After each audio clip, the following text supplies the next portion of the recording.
Lord knows I I consider myself a compassionate person. But at the end of the day, we got two choices: fight or frickin' cave. I could say, do you know who I am? Do you know Yeah. that I have been in Hollywood for a very long time? Do you Yeah.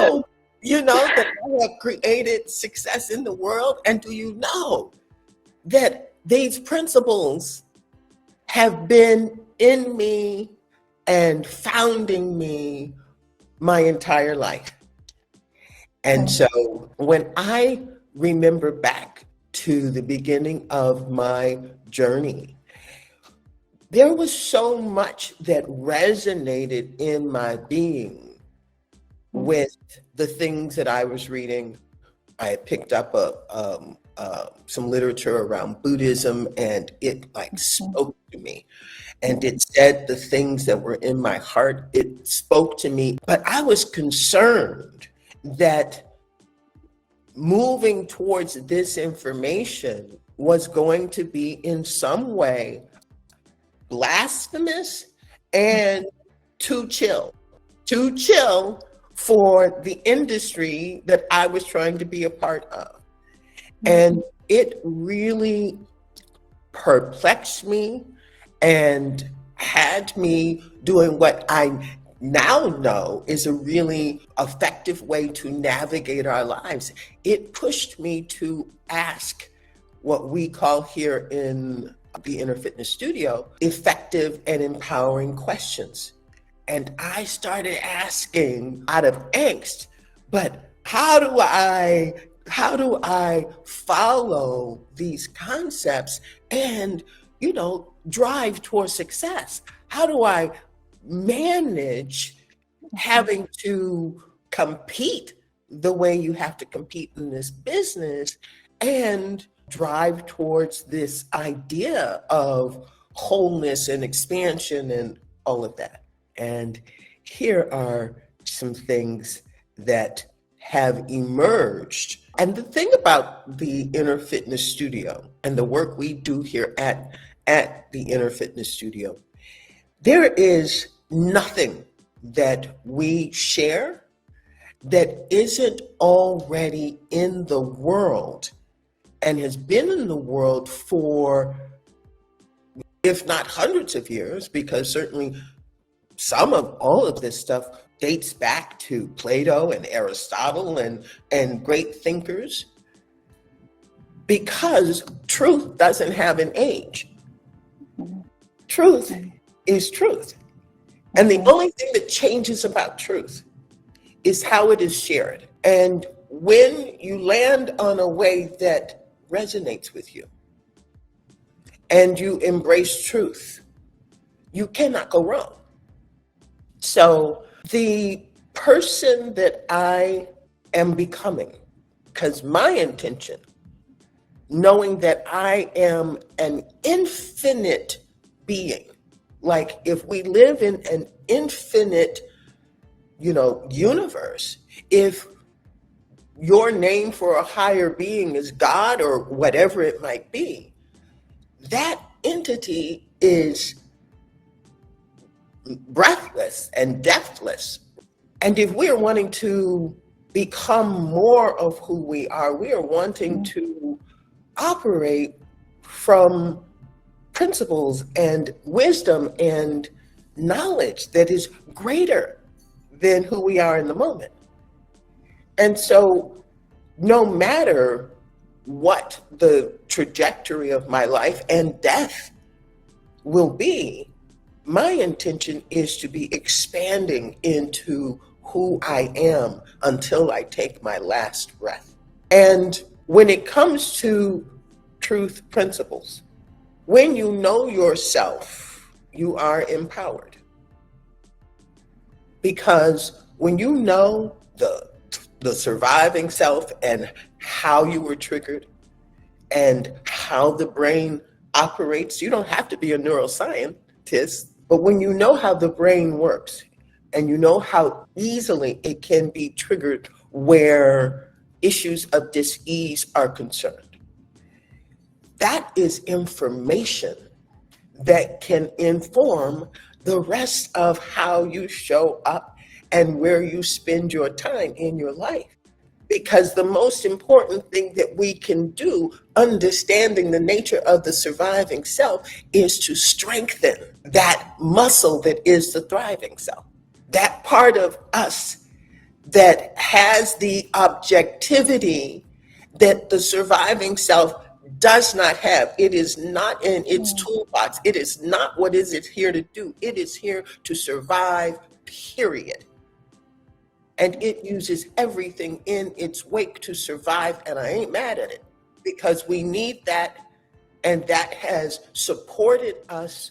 And when it comes to keeping this thing alive, this body alive, we want the surviving self on board.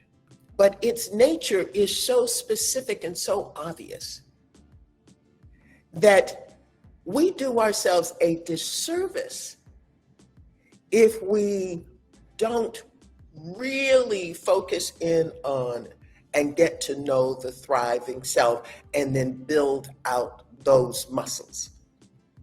Because if the surviving self is positioned to keep things as they are, then every pain that you ever experience, everything that you ever adapt to, gets to run your life.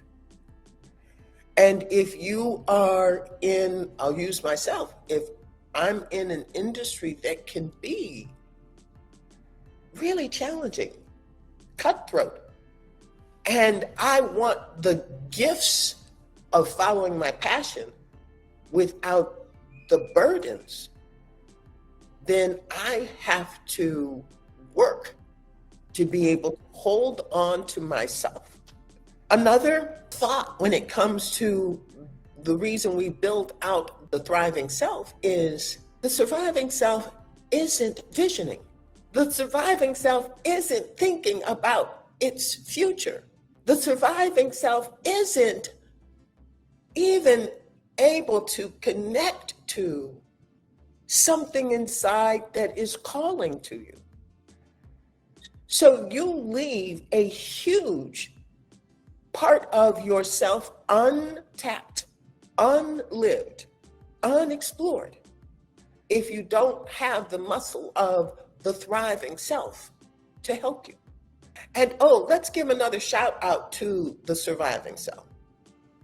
And the shout out that is one of its many gifts that it brings into our lives. If the goal is to become more and more and more of who we are, and we are reflections of an infinite consciousness, an infinite being, then the struggle that comes into our lives, the thriving self uses to grow us, uses to push us into the more that we are. But we have to build the thriving self muscle. We have to have community. We have to be in the willingness, if not the activity as yet. If we don't have the strength yet, it doesn't matter, but we have to be in the activity of the thought that this difficulty that I am experiencing in this moment, if I experience it through my thriving self, if I fight for that perspective, it is going to grow me. Because whatever has us by the short hairs, whatever has us feeling less than and boxed into a corner, that is a lie. And the only choice when you know that is to let the lie live our lives or frickin' fight. No matter how long the fight, no matter how much of a tussle it is. If that's what's on your playing field, that's what's meant to grow you. And, I really am of the mindset, and Lord knows, I consider myself a compassionate person. But at the end of the day, we got two choices: fight or frickin' cave. That's it. Those are the choices. And if the idea that nothing is against you, if nothing is against you, if this universe is for you, and the struggle is real, and it is, Lord knows, I know, every one of us knows what it means and feels like to have to fight with something that seems bigger than us. We all know that, right? But I, there is value, there is wisdom in saying, okay, this is mine. For whatever the reason, this is my playing field. And this is where I fight. And this is where I grow. Because the only alternative is to live in the realm of the surviving self. And that is not a pretty thing. That is stressful. And moving out of it is incredibly stressful. It takes years sometimes. But when you have the muscle, the tools in place, community, reading, expanding your information base, then it's a different struggle. It's still hard. It still comes up. You still have to be mindful. But all of that becomes easier. And the frame through which you are seeing helps the journey. So there's nothing about this that is frickin' passive.